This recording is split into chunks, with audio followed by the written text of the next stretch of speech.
This is CBN NewsWatch. It is Wednesday, October 28th. I'm Ephraim Graham. Ahead today, President Donald Trump and Democratic challenger Joe Biden hitting the home stretch with less than a week to go and with polls showing the race is tightening in key states. She's Joe Biden's running mate, but many would like to know what Kamala Harris's own political views are. We're going to take a look at what she believes and why she's been rated the most liberal member of the Senate. And here's a question. What could happen if the presidential election is contested?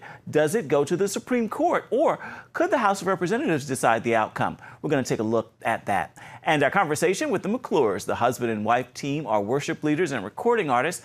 They're sharing their upcoming Christmas project. All those stories and more are ahead in this edition of CBN NewsWatch. I want to begin this half hour with the final push for President Trump and Joe Biden as the race for the White House enters its final week, with President Trump working hard, hitting 3 states Monday, including the key battleground states of Pennsylvania and Wisconsin, along with an important district in Nebraska, while Biden going on offense, trying to flip the state of Georgia into his column.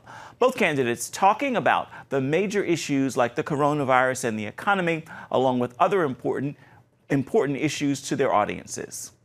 With your vote, we will continue to bring back our jobs, support our police, defend our Second Amendment, which is under siege, secure our borders, maintain American energy independence, expand school choice.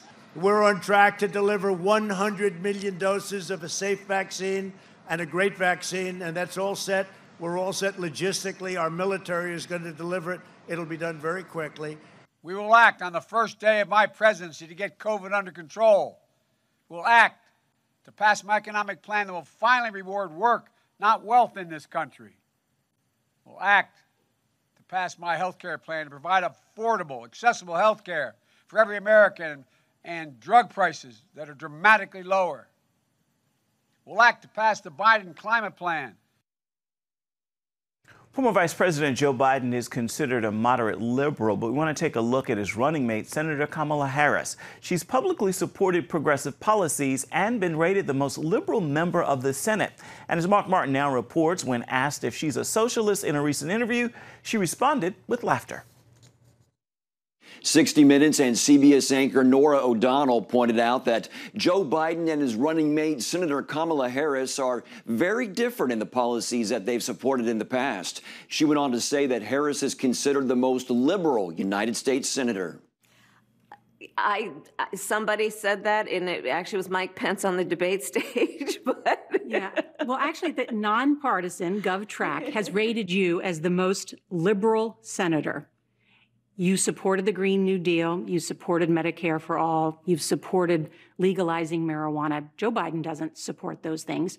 So are you going to bring the policies, those progressive policies that you supported as senator, into a Biden administration? what I will do, and I promise you this, and this is what Joe wants me to do, this was part of our deal.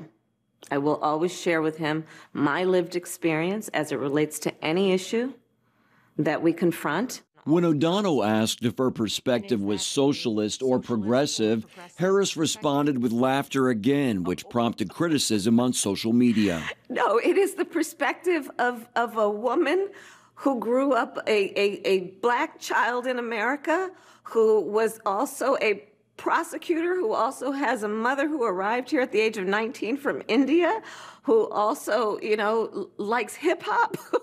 Like, what do you want to know? Harris got her start in California politics when State Assembly Speaker Willie Brown appointed her to the first of 2 state board positions in 1994. That move created controversy as the two dated while Brown was separated from his wife. After that relationship ended, Brown took credit for influencing Harris's career, so much so that when she ran for San Francisco DA in 2003, Harris referred to him as an albatross hanging around my neck. When it comes to 2020, another hanger-on could be when, as a presidential candidate, she came out against fracking in the fossil fuel industry. There's no question I'm in favor of banning fracking. In her vice presidential debate, she had this to say about Biden. Joe Biden will not ban fracking. That is a fact. That is a fact. During the Democratic primary, Harris supported taxpayer-funded abortions, saying they would rescue the lives of lower-income women. While Harris is moving more toward the middle as Biden's running mate, critics wonder if the Green New Deal co-sponsor would run back to the left in a Biden administration. Mark Martin, CBN News. Tony Bobulinski, a former business partner with Joe Biden's son Hunter, says that Joe Biden was involved in Hunter's business dealings with China, but that the family was prepared to deny the story if necessary. Speaking to Tucker Carlson on Fox News, Bobulinski said he asked Joe's brother Jim, "How are you guys getting away with this? Aren't you concerned?" And he said Jim Biden simply chuckled and replied, "Plausible deniability." Bobulinski said that conversation took place after a business meeting, including Joe Biden in 2017. Biden has consistently denied any involvement with Hunter's business deals. In addition to the races for president and other government offices, voters in Colorado will have the opportunity on Election Day to vote on a ban on late-term abortions in their state. Proposition 115 would make it illegal for a woman to have an abortion after 22 weeks, except when the life of the mother is at risk. As Charlene Aaron reports, pro-lifers are hopeful about this measure. Colorado is one of several states without time limits on when a woman can get an abortion. Pro-lifers in the state hope voters will change that narrative by voting yes on Election Day to a measure that restricts abortion after 22 weeks. This has been the blood, sweat, and tears of Christians and pro-lifers in this state through the petition process in the middle of a COVID pandemic where people rose up and said, we want this on the ballot. So it's on the November 3rd ballot now. We're quite excited about it. In 1967, Colorado became the first state to legalize abortion, 6 years before Roe v. Wade made it legal nationwide. More than 50 years later, it's one of 7 states, plus the District of Columbia, that allows a baby to be aborted up to the 9th month. Across the state, abortion opponents, including Focus on the Family, hope to change that with the initiative Proposition 115. Most states, the vast majority of states, have some type of restriction on abortion after viability. Colorado needs to join the majority of states who recognize that a baby's life at 22 weeks and capable of experiencing pain will stick its tongue out, will suck its thumb, and can recognize its mother's voice. This is not the kind of stage where we should even be considering abortion, except where the life of the mother is threatened. It also includes serious consequences for doctors who violate the order. The editorial board of the Denver Post opposes the ban, saying Colorado's prosecutors should not be in exam rooms with patients and their obstetricians. Proposition 115 would put the long arm of Colorado's law in the middle of the complicated, tragic, and sometimes life and death decisions doctors help women with high-risk pregnancies make every day in this state. We hope voters refuse this ban on abortions after 22 weeks of gestation. Many are split on the issue. A recent poll found that 42% favor the ban, while 45% say they'll vote no. Past attempts to restrict abortion have failed. Earlier this year, state lawmakers voted down legislation that would have mandated physicians provide medical care to a child born alive after or during an abortion. House Connect says this latest plan is more promising. When we're talking about a 22-week abortion ban, it still allows abortion to occur, but a reasonable restriction there after 22 weeks. This puts us in the mainstream of all the rest of the states out there and makes it a much better chance of passing. Still, he's urging believers across the country to pray that Prop 115 succeeds. We would appreciate the prayers of the nation. Colorado voters would pass this 22-week abortion ban as a way to save lives and promote the lives of the unborn. Charlene Aaron, CBN News. Coming up, if the 2020 election is disputed, some believe the U.S. Supreme Court would decide the issue. But as we'll show you, it actually could get much more complicated. We're going to have that story for you when we come back.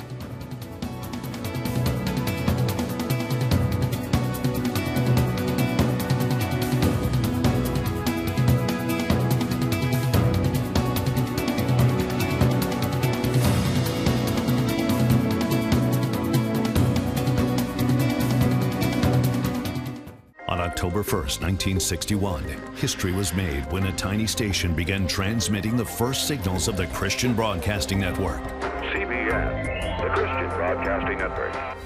And now, a new era has begun with the all-new CBN News Channel.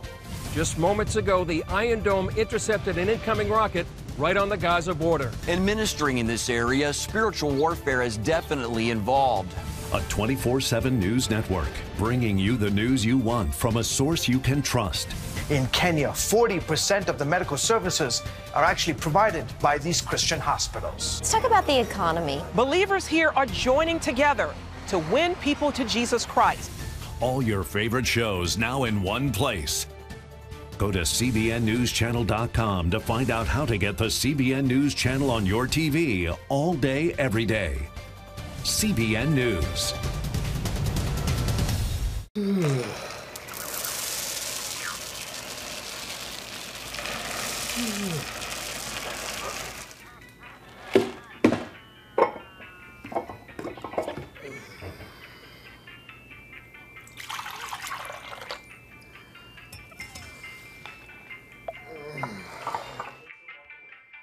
Life is better with a good night's sleep. Get your free DVD or booklet of Protect Your Sleep today. Life. It's meant to be lived fully. Jesus said it. I came to give you life. Life to the fullest. Life in your family. Life in your finances. Life in your body, mind, and spirit. Life in your everyday. At CBN.com, we're taking what Jesus said seriously. We're here to help you discover life. Life. Live it fully. CBN.com. Get the top political news and analysis from Washington on Faith Nation, tonight at 6 Eastern, only on the CBN News Channel. It's a nightmare scenario, a contested presidential election. If that happens, most people believe the Supreme Court would decide the issue. But as Paul Strand explains, it could get even more complicated than that. The Electoral College really controls who becomes president, and it takes 270 or more votes among those electors to win. If neither Donald Trump nor Joe Biden reaches that number, House Speaker Nancy Pelosi could become America's first female president. How? This federal statute commands it.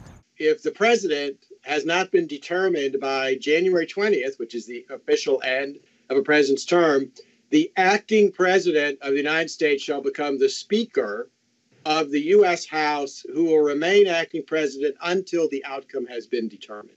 Which is up to the House of Representatives, even if Biden and Trump end up in an Electoral College deadlock. That's what happened in 1800 between Aaron Burr and Thomas Jefferson. Their popularity was so evenly split, it took the House voting 36 times before Jefferson narrowly won over Burr.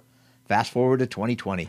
Elections authority Hans von Spakovsky explains that if neither Trump nor Biden gets a majority of the electoral votes, the House of Representatives picks whether Biden or Trump wins. Though it's not by a simple member vote, which now would clearly favor the majority Democrats. The House of Representatives just who's the president, but each state only gets one vote. That means a state like Montana or Wyoming with one district gets the same say as California with 53 districts. There are only 50 votes and the 50 states get to decide. And each of the delegations, the congressional delegations, gets to choose how their vote goes and which way it goes. And what's interesting is that Republicans currently have a clear majority in more states than Democrats. The state delegations in 26 states are controlled by Republicans or have a Republican majority. Majority doesn't always mean control, by the way. There could be rogue actors who are never Trumpers, for instance, among those 26 states.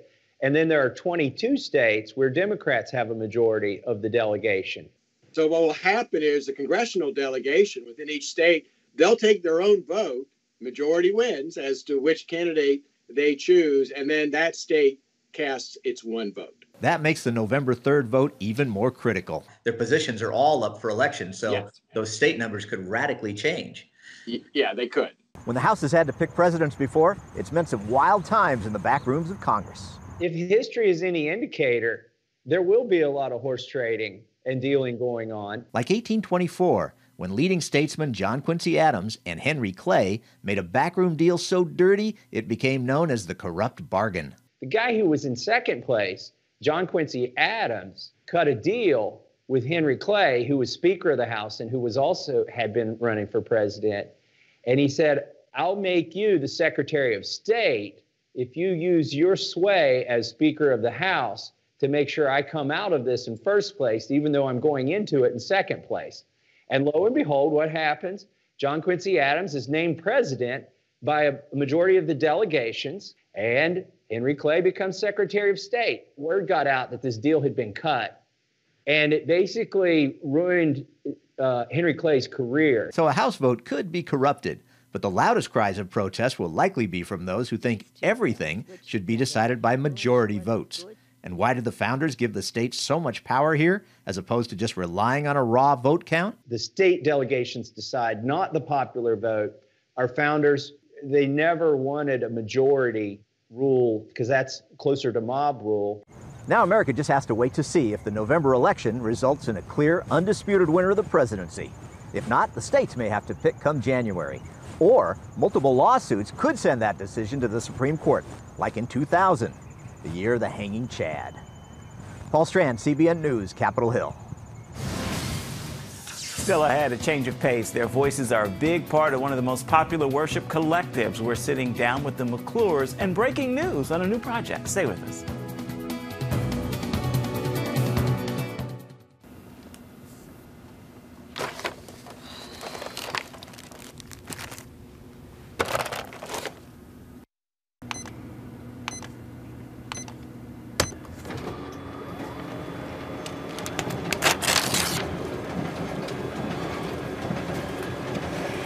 Life is better with a good night's sleep.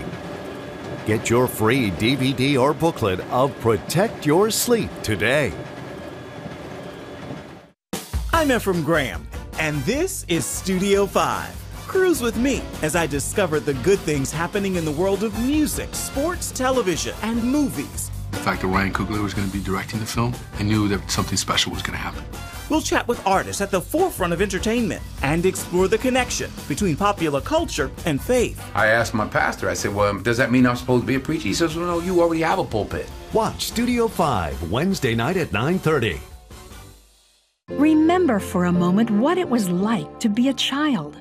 You believed every story you were told. You saw a world full of endless possibilities. What stories will the world's orphaned and at-risk children believe?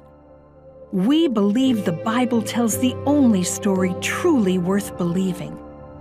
We believe that every child should have the opportunity to dream, the chance to take challenges and turn them into possibilities, the chance to stand on the promises of God, to recognize their place in the greatest story ever told. They have their whole lives ahead of them. Theirs is a world of endless possibilities. They are looking for a story to believe. We will tell them that story. Will you join us?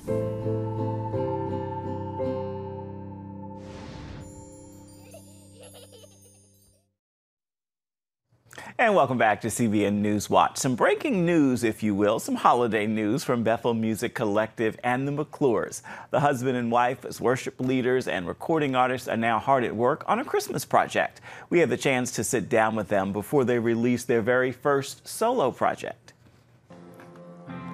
You meet me on the mountain top. You see me in the valley low. There is no home without you here.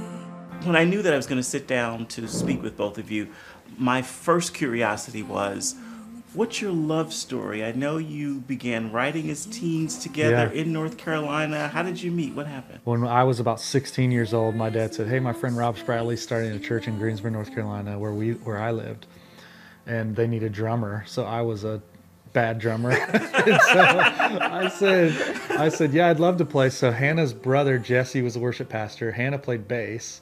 And so we were the little... You're pretty cool. A drummer and bass. Man. I was like... I was like tucked in shirt, homeschooler, not cool. And Hannah was skater chick with pink hair and baggy jeans. And I was like, yeah, she's cool. What led to you guys writing together, writing songs together? What happened? I mean, we started writing emo songs before we wrote worship songs, just because that was kind of the genre then that we were into. Yeah. And we would, I mean, our brother-in-laws would always joke that we were just always sitting around singing together, but that was our thing. We loved playing music. And then I'd say we probably didn't start writing worship songs until we were 17 or 18. How do you go from Greensboro and Yeah. Raleigh to Reading? I make Paul tell the story because he makes fun of me all the time that I leave details out. I'm not like major detail.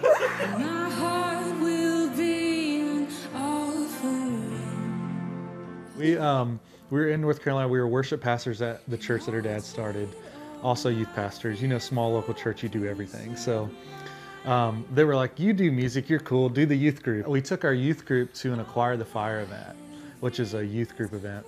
And the last night of the conference, a guy named Pat Barrett, who does music now, he was leading with this band called Unhindered and did the song How He Loves by John Mark McMillan. So we went home and looked it up on YouTube and found Kim Walker singing it, and we're like, what is this?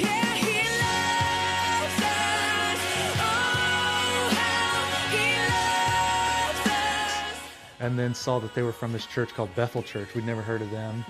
So we saw that they do this school of worship out there. And so 2010, we went out to the school, and it was just life-changing for us. And then we said, hey, we want to just be around those people. We didn't have a job opportunity. They weren't like, come. We knew we'd found the people that were running after the same thing. And so showed up in Reading. I did construction for 2 years when we moved there. And then I came on staff with the church managing the worship department. Out of an empty grave, now seated alone in glory. And now you sit launching out on your own. What took so long? Sing hallelujah to the everlasting one. We actually started writing for this album in 2016, and then it just wasn't right. It actually, there was a period of discouragement, I think, of like, are we good songwriters? Can we do this? It's been a process of finding our voices and really the Lord teaching us to lean into that process. And obviously we love creating and we love the songs that come out of it, but it's been more about learning in the process. Right. The project is called The Way Home. Yes. What does that mean, The Way Home? When we were in this process of writing and creating, we were actually in the studio, and even the sound of the album is a little more from our roots back in North Carolina. And we said, hey, let's just remember when we were back in the emo days, just singing because it was fun and writing songs because we loved to songwrite and not because it was for something. It's just because we loved it and we loved Jesus. Yeah. And so Hannah was like, what if we, because we have a song on the album called The Way Home, she's like, what if we called the album The Way Home, kind of as a picture of just returning, kind of a returning to move forward, of just the return to the simplicity of singing for the love of it and for the love of Jesus. Yeah, I think it's been the process and the journey of developing even just this confidence in what the Lord has called us to do, and The Way Home just sums all of that up.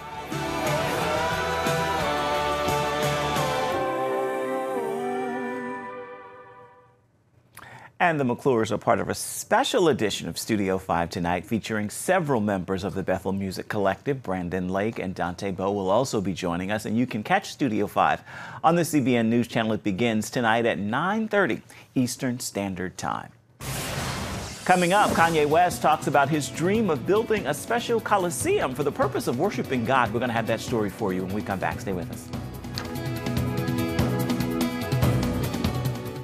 Hey, if you're tired and exhausted all day, you can't think clearly, and you really just need a cup or even a pot of coffee to get through your day, then join me, Dr. Josh Axe, for this new series where I'm going to teach you how to transform your diet and use essential oils and supplements to get a better night's sleep. Wake up to your best life. Call 1-800-700-7000 to get your free DVD or booklet of Protect Your Sleep today. It's about the competition. I kind of put that pressure on myself, and I think people had expectations. It's about overcoming. We use this phrase all the time, keep chopping, keep practicing hard. It's about going the distance. You know, I think as a father, it's my job, to lead. Just be the best husband and father I can be. Watch Going the Distance with Sean Brown Saturday night at 7:30 on the CBN News Channel. Orphans Promise is committed to loving and serving at-risk children, to helping keep families together, and to creating opportunities for strong and sustainable communities around the world. We're working in over 60 countries around the world, and with your help, we can do even more. There's an old African proverb I love that says, if you want to run fast, run alone. But if you want to run far, run together. At Orphans Promise, we want to run far so we can touch the lives of as many orphaned and vulnerable children as possible. But we don't want to go alone. We're out to change the world, one child, one family, one community at a time. Will you join us?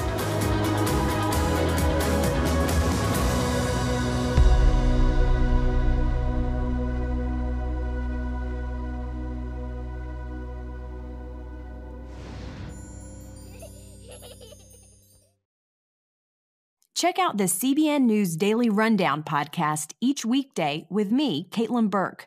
Click on the show tab at cbnnews.com where you can listen and subscribe.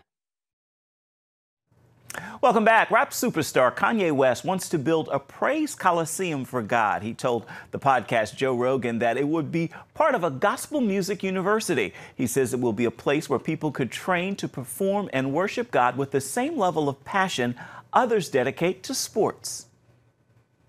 Vision that for God, 100,000 people, sometimes singing in harmony, sometimes in unison.